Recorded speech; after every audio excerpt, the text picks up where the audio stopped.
आरक्षण देणार तुम्हीच आणि ते रद्द करण्याचा घाटही घालणार तुम्हीच. बीडच्या स्वामींसह इतरांना बावनकुळे यांनी पत्र दिले आहे. ओबीसी आरक्षण किंवा प्रमाणपत्र रद्द करा असे एकतरी पत्र मला दाखवा. 29 ऑगस्टला खूप टोकाचे आंदोलन होणार. मी उगाच आरोप करत नाही. काल जे समोर आले त्यांचीच नावे घेतली.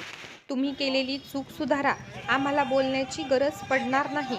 भाजप आणि शिंदे सेनेला माझे आवाहन आहे, असे मनोजदादा जरांगे यांनी मीडियाशी बोलताना सांगितलेलं आहे.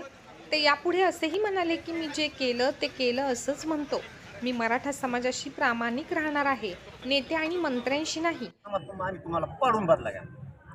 आता तुम्ही भाजपला इशारा देत आहे उमेदवार पाडण्याचा. दुसरीकडे मंगेश सासनी यांनी देखील इशारा दिला. भाजपच्याच काळात ओबीसीचं नुकसान झालं, आपचं आरक्षण गेलं, राजकीय आरक्षण गेलं, शैक्षणिक आरक्षण गेलं. त्यामुळे आता हे 2029मध्ये ओबीसी देखील भाजपला हात दाखवतील असं म्हणतात. मोदीतच नाही, गिनीतच नाही, किती काय झालं. ओके सर चला, धन्यवाद.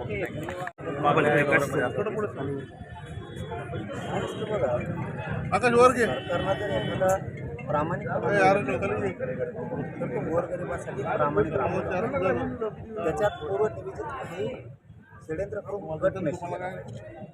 माझा समाज खूप दिवसापासून फलाकष्ट सहन करतो आणि आम्ही गोरगरिबांनी लढून, लाखो करोडो लोकांनी लढून ते आरक्षण मिळवलं आणि सरकार देणार तुम्हीच आणि प्रमाणपत्र रद्द करायचा घाट पण तुम्हीच घालणार.